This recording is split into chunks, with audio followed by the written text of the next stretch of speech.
नमस्कार दोस्तों।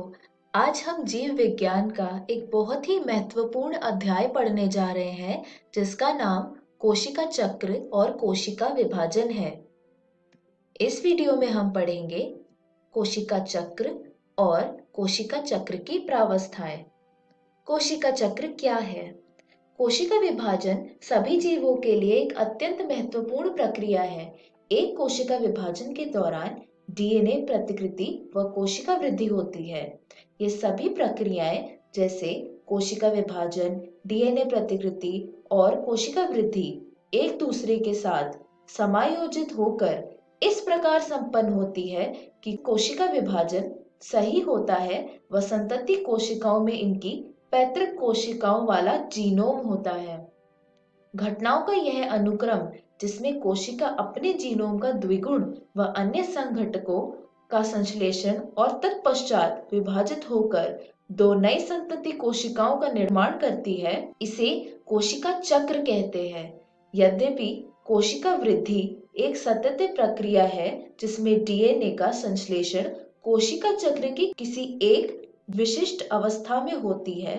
कोशिका विभाजन के दौरान प्रतिकृति गुणसूत्र यानी डीएनए जटिल घटनाक्रम के द्वारा संतति केंद्रों में वितरित हो जाता है। ये सारी घटनाएं आनुवांशिक नियंत्रण के अंतर्गत होती है। कोशिका चक्र की प्रावस्थाएं। एक प्ररूपी यानी यूकेरियोटिक चक्र का उदाहरण मनुष्य की कोशिका के संवर्धन में होता है, जो लगभग प्रत्येक 24 घंटे में विभाजित होती है। यद्यपि कोशिका चक्र का ये अवधि एक जीव से दूसरे जीव एवं कोशिका से दूसरी कोशिका प्रारूप के लिए बदल दी जा सकती है। उदाहरणार्थ, ईस्ट के कोशिका चक्र के पूर्ण होने में लगभग 90 मिनट लगते हैं। कोशिका चक्र की दो मूल प्रावस्थाएं होती है। अंतरावस्था। अंतरावस्था दो क्रमिक एम प्रावस्थाओं के बीच प्रावस्था को व्यक्त करता है।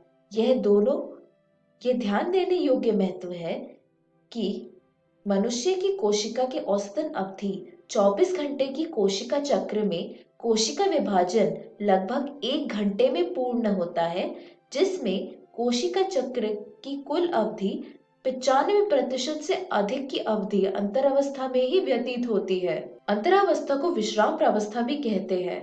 यह वह प्रावस्था है जिसमें कोशिका विभाजन के लिए कोशिका तैयार होती है और इसके दौरान क्रमबद्ध तरीके से कोशिका वृद्धि व डीएनए की प्रतिकृतिकरण दोनों होते हैं। एम प्रावस्था यानी सूत्री विभाजन, इसे हम माइटोसिस भी कहते हैं।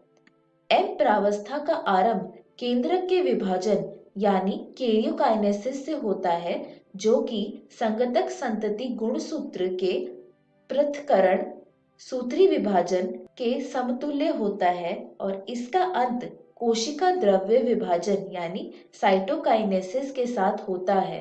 अंतरावस्था।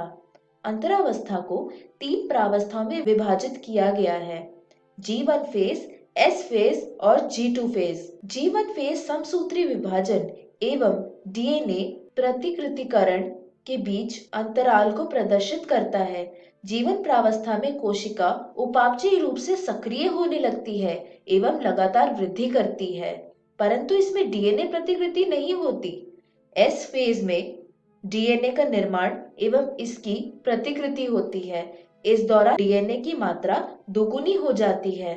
यदि डीएनए की प्रारंभिक मात्रा 2C है तो अब वो 4C हो जाती है। G2 प्रावस्था के दौरान प्रोटीन का निर्माण होता है। अब एक बहुत महत्वपूर्ण बात बताना चाहूंगी कि कुछ कोशिकाएं विभाजित नहीं होती है। ये जीवन अवस्था से निकलकर निष्क्रिय अवस्था में पहुंचती है, जिसे कोशिका चक्र की शांत अवस्था यानी G0 फेज कहते हैं। इस अवस्था की कोशिका उपापचयी रूप से सक्रिय होती है लेकिन विभाजित नहीं होती। एम प्रावस्था। सूत्री विभाजन को 4 अवस्थाओं में विभाजित किया गया है: पूर्वावस्था यानी प्रोफेज, मध्यावस्था यानी मेटाफेज, पश्चावस्था यानी एनाफेज, अंत्यावस्था यानी टीलोफेज। इसके बाद आता है कोशिका द्रव्य विभाजन, जिसे हम साइटोकाइनेसिस भी कहते हैं। इसके बारे में हम अगली वीडियो में पढ़ेंगे। इस वीडियो में हमने सीखा कोशिका चक्र और कोशिका चक्र की प्रावस्थाएं। अगली वीडियो में हम पढ़ेंगे एम प्रावस्था यानी सूत्री विभाजन और सूत्री कोशिका विभाजन का महत्व। धन्यवाद।